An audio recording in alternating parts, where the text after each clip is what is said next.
Salut à toi et bienvenue chez Gérard, le podcast qui t'apprend comment gérer l'art de faire de l'art.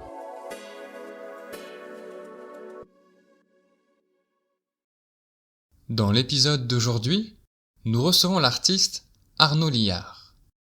Comment tu vas Arnaud? Très bien, merci de me recevoir. Écoute, ça fait plaisir de pouvoir discuter un peu avec toi, de pouvoir discuter notamment de ce que tu fais Mmh. et de voir comment on peut aider peut-être d'autres personnes à avoir aussi envie de créer et justement de développer peut-être une manière de s'exprimer autre que peut-être qu'ils ont l'habitude de faire. Alors, est-ce que tu peux, s'il te plaît, te présenter en quelques mots?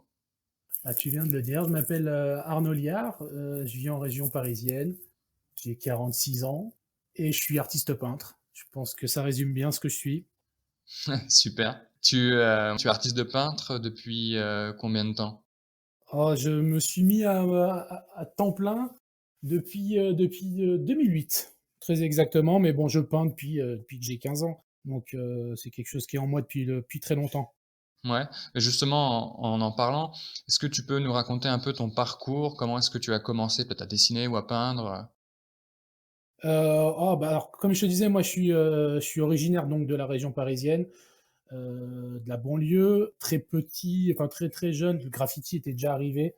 On va dire qu'il est arrivé dans les années, au milieu des années 80, donc moi j'avais une dizaine d'années et dans mon quartier, il y avait pas mal de graffiti, donc ça m'a interloqué, je me demandais ce que c'était et comment c'était fait, par qui c'était fait, donc je sais que ça a été le 1er truc qui m'a titillé dans l'art, mais sur le coup, même si je pensais pas vraiment que c'était de l'art et voilà, c'est la première chose qui m'a attiré l'œil et puis après je me suis passionné pour la photo, donc j'ai eu un grand-père qui m'a refilé un appareil photo, un Zeiss Ikon, donc j'ai commencé à faire de la photo. J'ai même d'ailleurs voulu faire une école, mais j'étais vraiment trop nul pour ça, très honnêtement.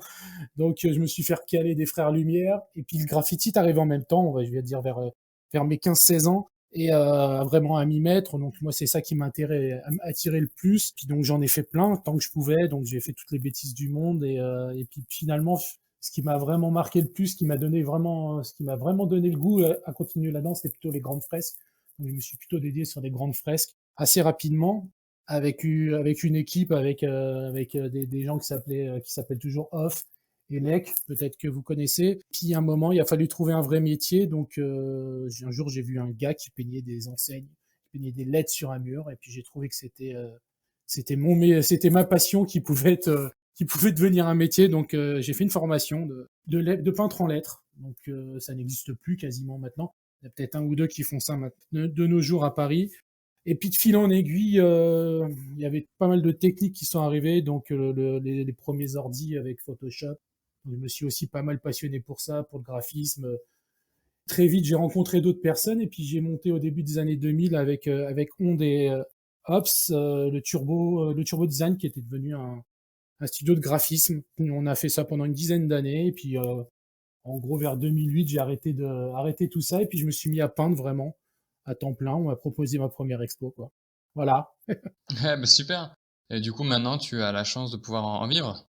Exactement, ouais. Ouais, c'est une folie totale, quoi.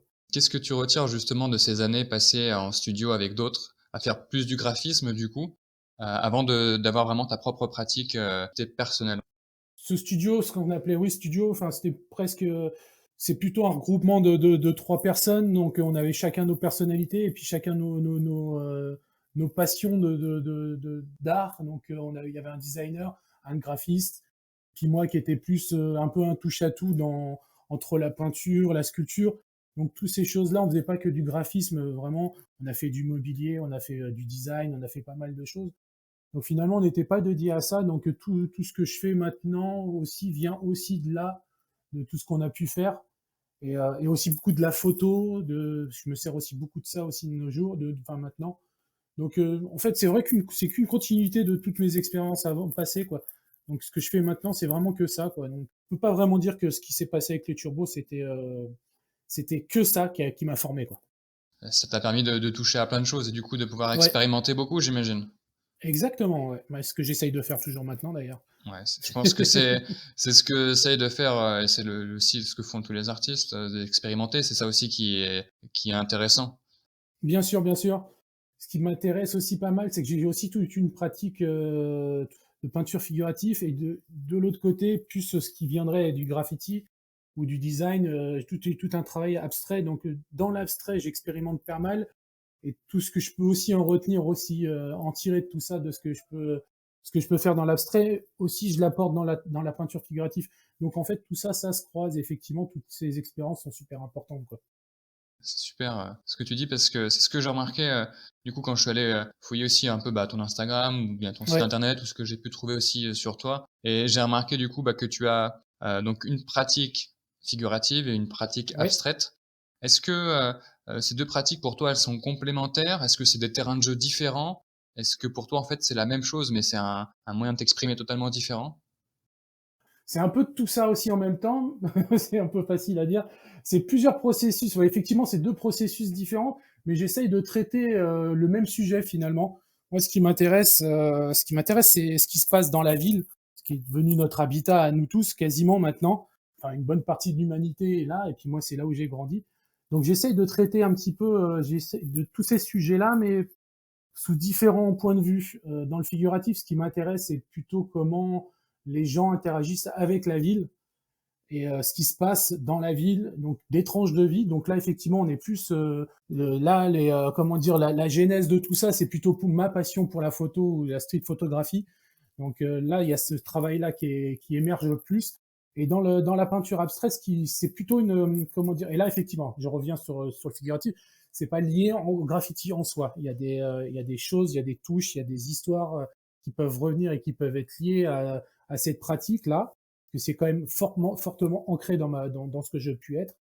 Dans la peinture abstraite, on est vraiment sur une autre façon de montrer ça. On est vraiment plutôt sur des zooms sur la ville, sur sur des petites parties, des interstices, des choses cachées, des choses cassées, mais ça reste toujours le même sujet. Par contre, effectivement, dans la façon de faire, on n'est pas du tout sur la même façon de travailler, quoi. Sur le figuratif, j'utilise énormément de photos. Je me déplace beaucoup dans la ville ou dans les villes. Donc, je vais faire des journées de photos vraiment comme un reporter. Et donc là, c'est ça, c'est ma source d'inspiration. Et sur la peinture abstraite, on est vraiment plutôt sur quelque chose que je travaille à l'atelier.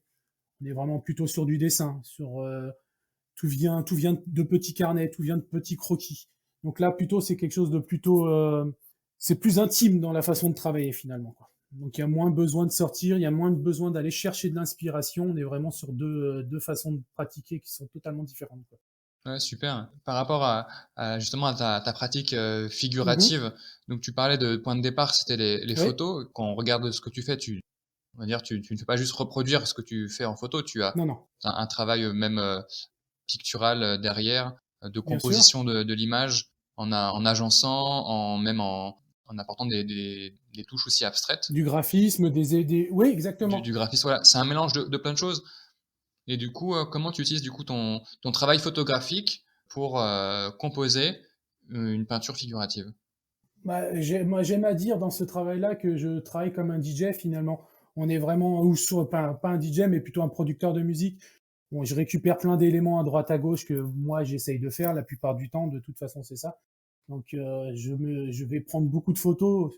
Vous allez pouvoir voir peut-être certaines de mes images dans ce domaine-là. On a l'impression des fois que c'est qu'une seule scène, mais dans une de ces scènes-là, c'est des choses qui sont totalement recomposées la plupart du temps. De temps en temps, j'arrive à faire une photo et puis ça me suffit pour faire mon image parce elle est bien, mais je suis souvent, il y a souvent dans une scène plusieurs photos. Des fois, ça peut monter jusqu'à une cinquantaine de fichiers, tu vois, pour faire certaines pièces. Donc là, vraiment, je prends des éléments à droite à gauche et puis je les recompose, quoi. Donc là, par contre, là, comment dire, ma façon de travailler quand je peignais sur des murs, c'est là où ça réintervient. C'est dans la composition, dans essayer de trouver des ouvertures, des endroits où l'œil peut commencer à rentrer pour que la pièce soit lisible aussi très fortement, quoi. Donc là, il y a un rapport et ces choses-là qui reviennent et qui m'aident pas mal pour composer. Et sinon, il y a aussi une matière qui est aussi importante, sur laquelle je peins aussi. Et là, effectivement, là, c'est encore autre chose, quoi. Vraiment, le ciment, c'est quelque chose de très important aussi dans mon travail, quoi. Sur ces scènes urbaines que tu représentes, j'ai remarqué, il y a beaucoup de points de vue en plongée, voire peut-être même aériens. C'est un beau contraste entre, ta pratique, figurative où tu as vraiment un dézoom presque Totalement. total, sur, la ville et les habitants qui font la ville et ta pratique, abstraite où justement là, tu es vraiment plus dans les interstices, dans vraiment un zoom, mais vraiment énorme de ce qui pourrait être en fait, un morceau de mur qui mesure 1 C'est ça, carré. c'est ça, c'est ça. Et surtout, dans cette façon de travailler, en fait, j'en suis venu à ça, pourquoi ces points de vue, ces points de vue comme ça? C'est en fait, j'ai une peur totale qui est tout ce qui est en hauteur me fait flipper. Donc moi, ça a été une façon pour moi de mettre une partie de moi dans mes travaux. Donc le vertige est très très très très présent en moi. Donc c'est un peu bête pour quelqu'un qui fait des façades des fois de 20 mètres de haut. Donc je suis obligé souvent de me de me faire mal pour pouvoir le faire. Et moi en fait aussi ces points de vue là m'ont permis comme je disais tout à l'heure, j'utilise beaucoup le ciment. Enfin, toutes mes toiles sont enduites de ciment, donc il y a toujours ce gris-là qui réintervient et qui réapparaît. Donc c'est un lien, c'est une passerelle entre la ville physique et mon support. C'était un moyen de le montrer, enfin ouais, de faire ce lien entre ces deux choses-là. Et ce point de vue-là me permettait ça, d'avoir toujours ce fond gris qui était très très présent, comme si c'était, comme s'il était matérialisé vraiment, enfin, au sens c'est un objet, la toile est un objet et pas juste un bout de papier, on oublie ce que c'est. Et ça m'a permis, c'est ce point de vue-là de lier les deux, quoi, tout simplement, quoi. Donc c'est pour ça que je continue à en faire. D'ailleurs, j'étais en train de commencer à en bosser une nouvelle, tout à fait avec ce point de vue-là, quoi. Ouais, excellent. Par rapport à l'usage du ciment, qui est donc très présent, avec des couleurs très vives, très, joyeuses, alors que le béton, c'est quand même assez froid et tu rends le béton, on va dire, par la couleur que tu vas mettre, beaucoup plus joyeux. Qu'est-ce qui fait que tu as voulu mettre, en contraste ou pas forcément en contraste, mais du moins en lien plutôt, la froideur du béton et les couleurs fluo, flashy qui, donnent du peps et qui, donnent le sourire en quelque sorte? Pour reprendre encore une fois la genèse de tout ça, c'est quand j'ai commencé plus à travailler pendant très très longtemps sur ces grandes scènes figuratives où il y avait toujours ce ciment. Et je trouvais quand même cette matière très très forte alors que je repeignais la plupart du temps dessus des figures. Comment dire, le ciment était en arrière-plan et pendant très longtemps j'ai essayé de trouver un moyen de le mettre en premier plan, quoi. Que ça soit l'acteur principal, ça soit comment dire, la texture et la matière. Donc j'ai trouvé ça, j'ai cherché pendant longtemps, et en fait tout bêtement en retournant pendant un mur et en refaisant des zooms sur les photos que je faisais, je me suis rendu compte que bah en fait il y avait toutes ces textures du mur quand j'allais peindre qui m'intéressaient plus qu'autre chose, quoi. Avec beaucoup de photos que je peux faire la plupart du temps, il y a ça qui est ressorti. Il y a aussi cette idée de, à un moment je sais que je suis allé revoir, il y a une grosse expo Soulage il y a quelques années à Beaubourg qui m'a ressorti, même si ça n'a pas été le déclencheur premier, qui a aussi été une source d'inspiration de tout ça. Donc j'ai voulu un moment refaire venir cette matière-là très fortement. Et la couleur est arrivée tout doucement. Les premières, c'était toutes grises. Elles étaient vraiment la couleur de base du ciment. Et puis j'avais envie de me rebattre avec la couleur. C'est quelque chose En fait, sur mes toiles figuratives, il y a de la couleur parce que les scènes sont colorées de base. C'est pas moi quand je peignais souvent à l'époque des graffitis, j'étais souvent en noir et blanc avec très très peu de couleurs. Ça me permettait finalement ce qui m'intéressait le plus, c'était plutôt la construction d'un être plus que toutes les couleurs qu'il pouvait y avoir. Donc ça m'a permis d'essayer de réapprendre les couleurs, enfin d'apprendre les couleurs. Donc c'est pour ça qu'en fait sont revenues toutes ces teintes là tout doucement, quoi. Puis le fluo, c'est quelque chose de ma génération aussi. Donc c'est aussi ça, tu vois, je me rappelle les premiers stabilos que j'ai pu avoir quand j'étais môme, ça me rendait dingue cette couleur là, quoi. Donc c'est peut-être aussi pour ça que les couleurs fluo sont arrivées, quoi, tout doucement, quoi. Et c'est là pratiquement tout le temps, quoi, en ce moment, quoi. Ça m'éclate, quoi. C'est comme si j'apportais la lumière sur la peinture, mais sans mettre du blanc, quoi. C'est assez fou, quoi. C'est pour ça que j'utilise beaucoup ça, quoi. Et effectivement, ça rend tout joyeux, ça révèle, et puis de la façon que je m'en sers avec l'aérosol, ça révèle toutes les textures. Il suffit de pas grand-chose, juste en rasant la peinture, en l'appliquant d'une certaine manière, ça fait remonter toutes les textures. Et l'un sans l'autre, ça marche moins bien, quoi. C'est ça qui m'intéresse énormément dans cette pratique-là, quoi. Grâce en fait à la peinture en spray, Oui, du coup, ça fait ressortir aussi les aspérités de la matière exactement. et justement les imperfections. Ce qu'on a tendance, quand on regarde un peu les bâtiments en ville, hein, toutes les villes sont plus ou moins faites pareil, surtout quand on utilise du béton ou du ciment, c'est toujours très lisse, pour pouvoir faire quelque chose, d'assez propre et après c'est les bâtiments un peu vieillissants C'est qui, ça. eux, révèlent des cassures, des fissures et c'est des choses que tu aimes exploiter aussi? Totalement, totalement. Mais comme je te disais au tout début en préambule, moi je suis plus un peintre un graffiteur qui allait peindre dans des terrains vagues. J'ai beau avoir fait des petites bêtises à droite à gauche dans la rue, ça a pas été ma passion première. Et vraiment l'exploration, comme maintenant on dit l'urbex, dans des terrains vagues, des choses comme ça est vraiment quelque chose qui me passionne et qui m'anime encore beaucoup. Et même maintenant, je vois toutes ces imperfections de la vie, je le vois dans les, enfin, tu prends les trottoirs parisiens, ils sont tous défoncés dans tous les sens et toutes ces textures-là m'intéressent vachement. Et au-delà de la texture, on est vraiment aussi, si tu arrives à zoomer sur une partie, tu arrives à avoir des compositions qui sont complètement folles. Et c'est ça que j'ai envie aussi de retranscrire dans ce travail abstrait, quoi. Comme je le disais tout à l'heure, c'est vraiment des zooms sur la ville. Ça me permet d'avoir deux façons de la montrer, quoi. Quelque chose de très universel avec le figuratif et plus personnel et plus dans la finesse avec le travail abstrait, quoi.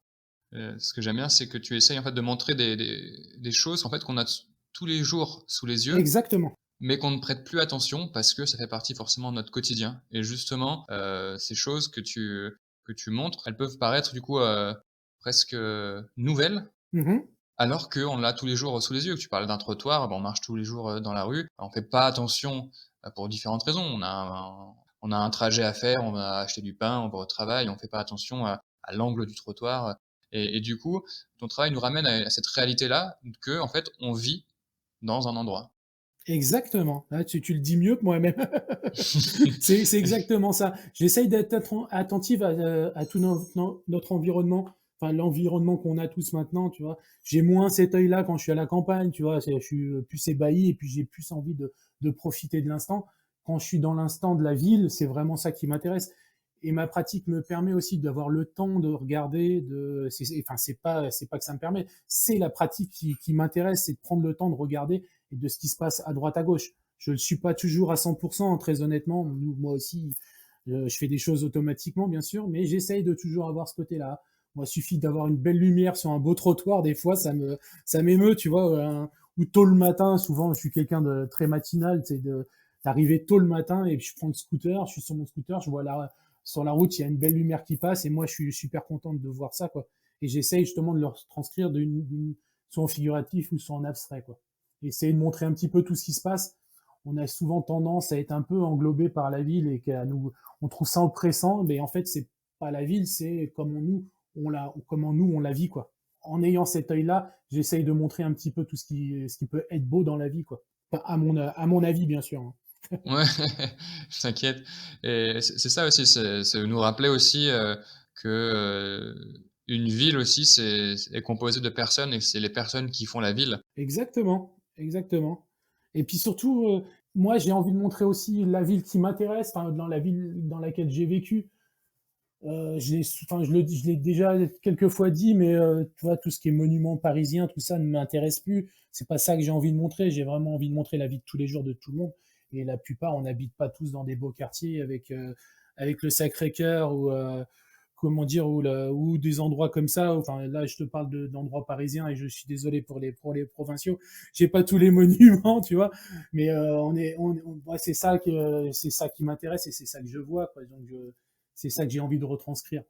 Et du coup, par rapport à donc à ta pratique dans l'abstrait, pour les auditeurs, faut vraiment aller voir ce que fait Arnaud pour se rendre compte de ce qu'on va dire maintenant. C'est que justement ces formes qui se croisent ou qui se chevauchent, Mmh. c'est pas des formes, on va dire, géométriques comme un triangle, un rond, c'est Ouais, vraiment beaucoup de comme des morceaux de murs. ouais, Et en c'est fait, moi, ça. ça m'a fait penser à autre chose aussi. Il y a plein d'affiches, des accumulations d'affiches, et qu'on les arrache, et Ouais, qu'on en recolle d'autres, et qu'on en re-arrache. Ça m'a fait penser aussi à ça. ouais. Ça, on est plus c'est ce qui te fait plus penser à ça, c'est peut-être plus mes peintures. Ouais, surtout les peintures. Ouais, exactement. Alors, c'est pas voulu en soi à la base, mais je vais pas te mentir que je suis fan totalement de Villéglé, donc ou de Raymond Hens. Et effectivement, sur certaines pièces, ça peut rendre ça. Mais comment dire, le déclic de moi premier à la base, c'est vraiment plutôt des murs cassés, les accumulations de murs cassés dans les terrains vagues. Donc effectivement, mais ça rend ça maintenant, ouais, effectivement. Ouais. C'est, je pense aussi, le côté photographiques? Peut-être quand je regarde ça sur Instagram Mmh. ou du coup, j'ai pas eu l'occasion de voir, Oh, mais même devant, même quand tu es voilà, quand tu es devant la pièce, ça rend ça parce qu'il y a beaucoup, beaucoup de détails dans ce qui est vraiment ce que on est juste sur de l'acrylique sur toile, c'est vraiment on est sur cet élément-là. Quand tu as ce que j'appelle les bas-reliefs, on est vraiment sur des morceaux de ciment et là, tu as pas du tout cette impression-là, mais c'est parce que la matière te donne cette impression. C'est bien, c'est un peu normal, quoi. le volume aussi, joue forcément, sur notre lecture. Voilà, qui dit volume dit lumière qui interagit sur le volume, et qui dit lumière dit ombre, donc tu as plein d'autres choses qui interviennent. Sur les peintures acryliques, on est vraiment sur du ultra flat, donc effectivement, ça rend pas du tout la même chose. Tu as cité, 2 artistes. Quels sont justement les artistes qui t'ont peut-être influencé ou qui t'influencent encore actuellement? Alors actuellement, plus beaucoup. Je peux pas te dire que maintenant c'est des choses qui m'influencent. Je suis plutôt juste plus passionné par certains artistes parce qu'ils me bouleversent ou ils explorent des champs que je trouve formidables.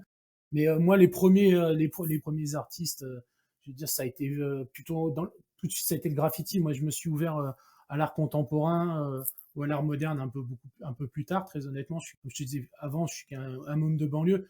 Toute cette culture, on l'avait pas du tout. Donc moi, il y a des gens qui m'ont passionné très vite, surtout des Américains, puisque le graffiti c'était vraiment ça. À la base, c'était des gens qui s'appelaient Vulcan, qui était un peintre qui faisait du graffiti, mais totalement fou. On n'était pas sur du lettrage type new-yorkais comme on peut s'imaginer, ou comme les gens peuvent s'imaginer quand ils voient des graffitis ou des grandes fresques.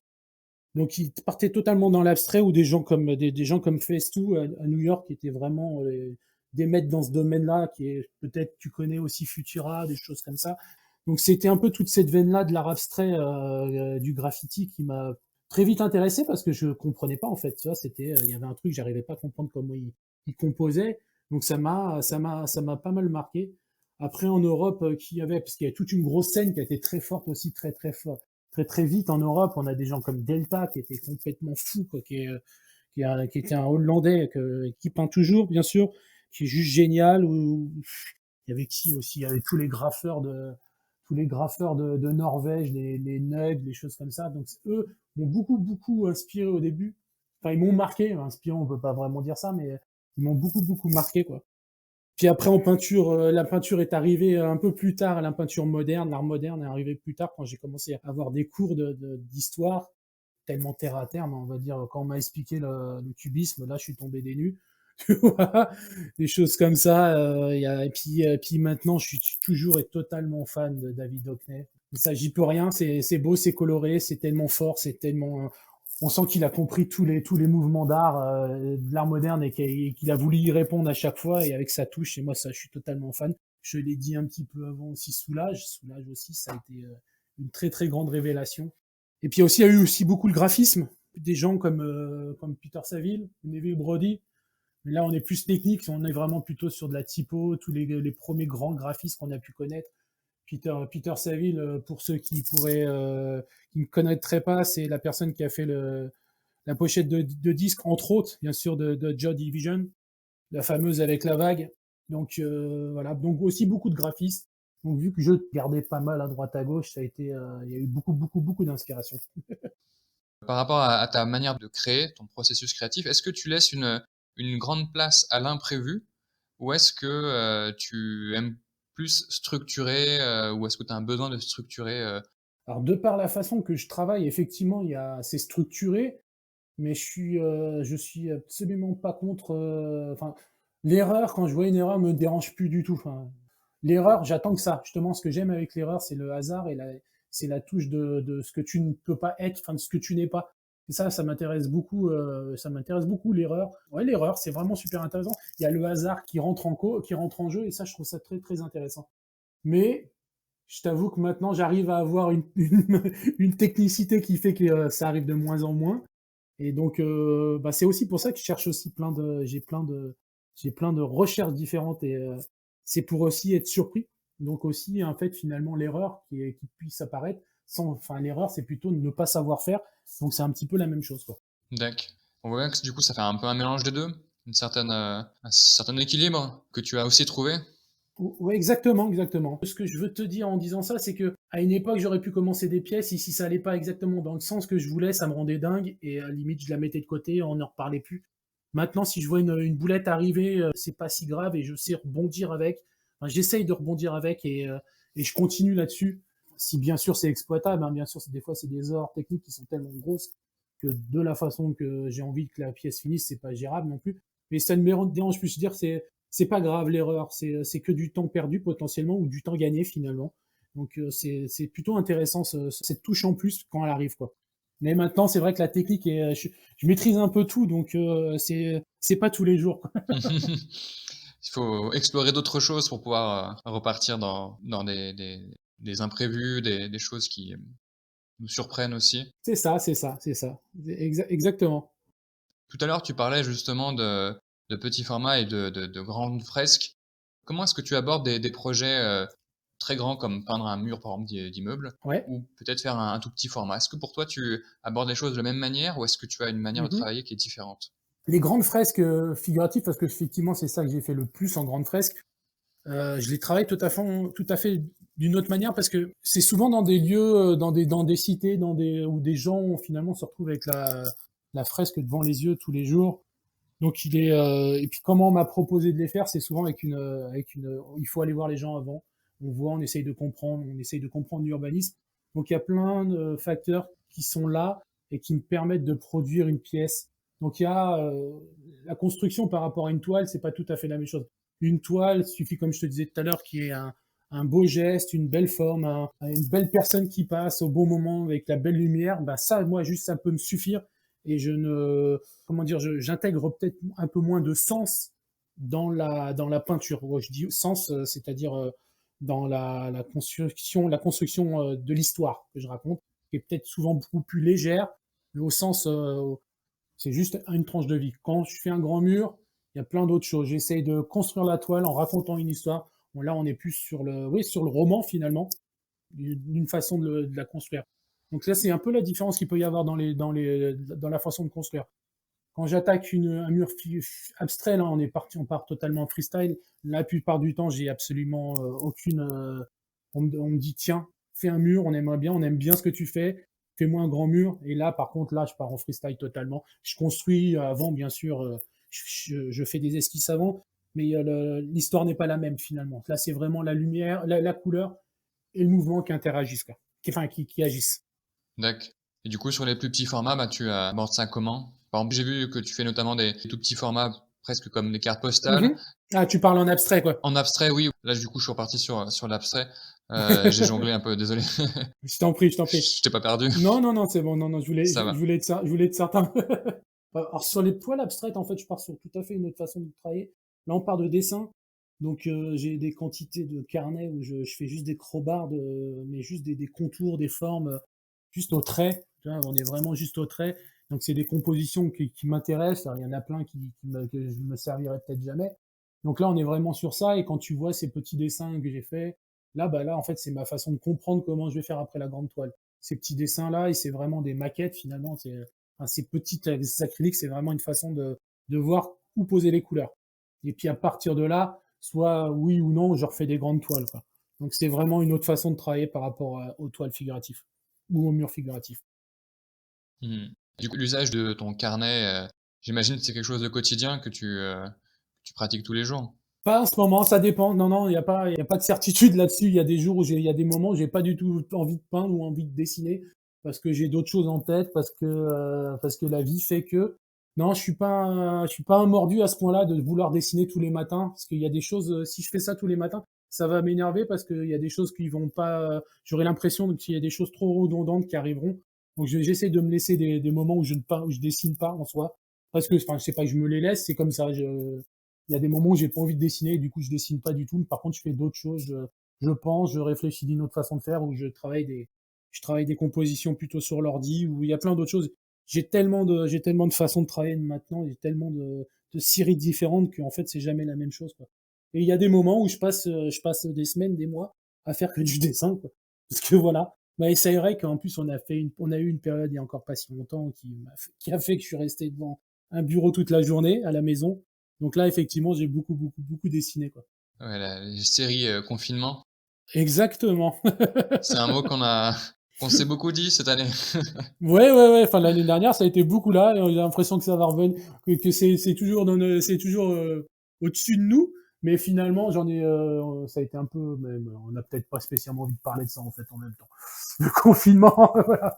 Oui, non, c'est sûr, Voilà, j'ai essayé d'en tirer du bon, quoi. Voilà, je pense que c'est une bonne façon de juste d'en parler, quoi. c'est ça. Essayer de rester créatif, du coup, peu Exactement. importe la période.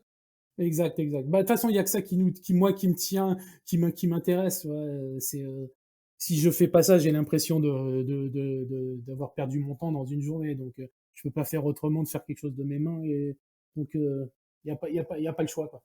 Mmh. J'ai vu aussi que tu as eu des commandes, tu as travaillé peut-être pour des marques et tout. Ouais. Comment tu abordes justement, le travail pour, quand c'est une commande qu'on te fait pour un projet, Mmh.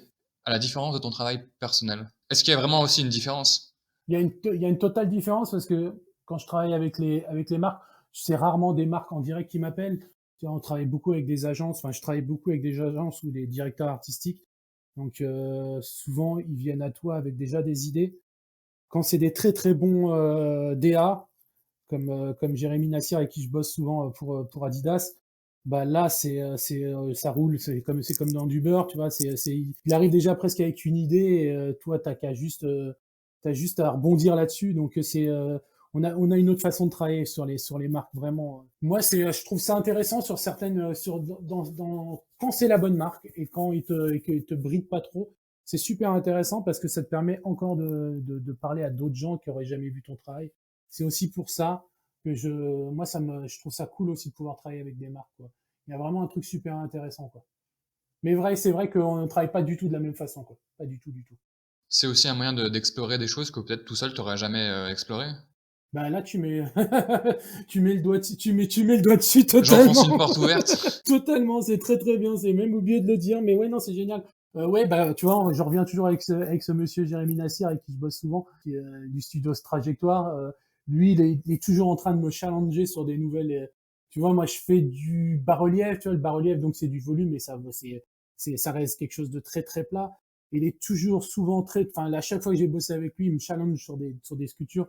Le dernier projet que j'ai fait pour lui, enfin avec lui, pour Shinzo et Adidas, ça a été ça. J'ai travaillé sur une statue. J'avais jamais fait ça de ma vie, tu vois. Donc ouais, ça permettrait de faire ça. Je l'aurais peut-être pas fait tout de suite de mon propre gré tout de suite, tu vois. Et ça me permet parce qu'il y a aussi des budgets, il y a la possibilité de le faire. Ouais, non, c'est super intéressant pour ça, effectivement. Ouais. Quand on te challenge de cette façon-là, c'est top, quoi. Est-ce que tu peux en parler un peu plus de ce projet Shinzo, et Adidas pour lequel tu as fait cette, statue? Oui, bah, enfin, c'est assez simple tout en étant très, très compliqué. Donc, comme je te disais, Jérémy Nassir travaille, il a un studio qui est plutôt, donc, qui s'appelle Trajectoire, qui lui est plutôt dédié à l'art, tout ce qui est plutôt comment dire, le sport dans l'art. Donc, il essaye de faire des ponts entre ces deux disciplines. Donc là, il m'a demandé pour ce projet-là de travailler sur l'idée finalement d'une statue grecque. Tu vois, donc c'est vraiment sur ça, sur une statue grecque. Ça a été très très étonnant. Ça a été vraiment ça. Et donc comment te dire? J'ai fait une statue tout en ciment en gros et avec un cœur en fibre de verre. Et donc il y a toute ma texture que moi je travaille tout le temps bah, sur toutes mes toiles, qui a été la façon ça a été finalement la chair de cette statue. Puis voilà, donc c'était pour la sortie d'une paire de baskets chez Adidas que j'ai complètement oublié le nom, j'en suis désolé. Donc c'était pour la sortie de ce modèle-là, pour fêter ça, quoi. Elle s'est retrouvée dans la vitrine de Shinzo, qui est un bon magasin, un très bon magasin de sneakers à Paris, quoi. Donc voilà, quoi. Je peux pas t'expliquer plus que ça, quoi. Mais c'est super, C'est hein. déjà pas mal.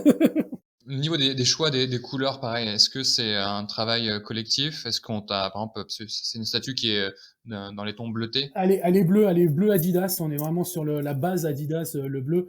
C'était la volonté qu'elle soit bleue. Ça aurait été de ma part, elle aurait été blanche, blanc ciment, ciment blanc, parce que ça faisait vraiment, il y avait un côté statue grecque qui était complètement folle.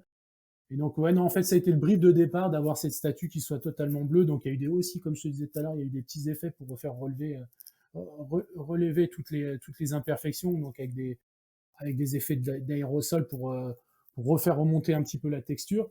Et puis là-dessus, on a placé des chaussures. Donc, finalement, ça devient un mannequin, quoi. C'est un mannequin statue, quoi. Une œuvre d'art, statue, mannequin, Exactement, quelque exactement. chose un peu hybride. Et totalement, totalement, quoi. Donc ça a été une découverte totalement. J'avais jamais fait ça de ma vie, donc ça a été un petit moment super intéressant, quoi. Mes mains en souffrent encore. J'imagine. C'est quoi pour toi ta définition d'un artiste? Se chercher. Je pense que j'essaye de, ouais, se chercher, c'est un chemin de vie. Voilà, je pense que pour ma part, c'est l'est, et puis c'est avoir surtout des propositions pertinentes, quoi, pour pouvoir communiquer avec ses pairs et avec le reste de l'humanité, d'une certaine manière. Voilà. Je pense que je peux pas t'en dire plus. Si tu pouvais collaborer avec un artiste aujourd'hui décédé pour réaliser une œuvre, tu choisirais qui? Waouh! Ah waouh, la bonne question bien compliquée. Ah ouais, ouais, ouais, ouais, ouais. Décédé. Bah, j'ai envie de te dire Picasso, allez, Ouais, tant qu'à faire. c'est les collaborations de l'impossible. Ouais, mais là, on est totalement impossible. Non, mais je te dis ça parce que c'est parce qu'à un moment, je me rappelle mes premiers cours d'histoire de l'art quand on m'a expliqué ça, quand on m'a expliqué le cubisme, ça m'a totalement bouleversé. Enfin, finalement, j'ai trouvé ça tellement proche du graffiti d'une certaine manière. Donc, c'est juste pour rebondir là-dessus, quoi. Mais je pense que c'est peut-être totalement prétentieux de te dire ça, quoi. Une collaboration après ça peut être, peu importe l'artiste, même si c'est un artiste qui veut être, reconnu, mondialement et avec une approche qui a vraiment des choses qui ont certainement révolutionné, mais c'est ça aussi l'intérêt de cette question, c'est de pouvoir, Ouais, ouais, ouais, exactement, exactement. Et puis vraiment ceux que j'aimerais vraiment collaborer pour l'instant, ils sont encore en vie, donc heureusement pour eux, quoi. tant mieux, tant mieux. Est-ce que tu aurais un conseil ou des petits tips à donner à quelqu'un qui hésite à se lancer dans une pratique artistique? Allez-y, n'ayez pas peur. Mais ça va pas être facile. Je crois que c'est surtout ça, n'ayez pas peur. Faut juste passer le cap. Je peux pas vous donner de questions, je peux pas vous donner de réponses techniques parce que ça ne dépend que de chaque personne. Il faut juste pas avoir peur et de se lancer, quoi. Moi, j'ai eu la chance, c'est je vis avec une femme formidable et elle m'a dit, vas-y. Quand j'ai eu cette possibilité-là d'y aller, je ne parle pas de toute la partie avant, quand je faisais du graffiti, que je peignais dehors. Là, il y a aucun de, tu peux faire ça en travaillant à côté. C'était limite un hobby en plus. Mais le jour où j'ai voulu faire ça tous les jours, j'ai ma femme qui m'a dit, vas-y, vas-y, c'est pas grave, même si ça se passe mal. Donc, il faut juste oser, quoi. Oser. N'ayez pas peur. Si c'est indispensable ou vous sentez que c'est indispensable, allez-y, quoi. Ça risque de pas être évident, mais ça va être tellement cool. Vous allez voir, quoi. Allez-y, quoi. Super. Je peux pas t'en dire plus. Dernière question, est-ce que tu as juste un artiste à nous faire découvrir ou à nous faire connaître? Sébastien Préchou. Bah, c'est mon homeboy d'atelier. On partage l'atelier depuis quelques années. Et il fait un travail optique qui est complètement fou. Vous allez kiffer, quoi. Vous allez kiffer totalement. Allez-y, allez-y. N'hésitez pas. Merci à Arnaud Liard d'avoir partagé sa manière de faire de l'art. Tu peux retrouver son travail sur Instagram @liardtrbdsgn ou bien dans la barre de recherche taper Arnaud Liard, mais il m'a confié que si tu tombes sur quelqu'un qui fait de la moto, c'est que ce n'est pas lui. Tu peux également le retrouver sur Facebook et sur son site internet arnaudliard.com.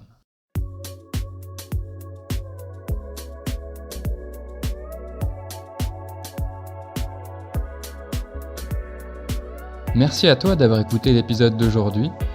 Si tu veux soutenir Gérard, n'hésite pas à mettre une note à l'épisode, à le commenter et à le partager autour de toi et sur les réseaux. Pour ne rien rater de l'actualité de Gérard, n'hésite pas à nous suivre sur Facebook et Instagram et aussi sur le site internet gérardpodcast.wordpress.com. Tu peux aussi nous soutenir en visitant la boutique Gérard Podcast sur Spreadshirt. C'était Sébastien de Gérard et je te donne rendez-vous tous les derniers dimanches de chaque mois pour un nouvel épisode. Bisous bisous.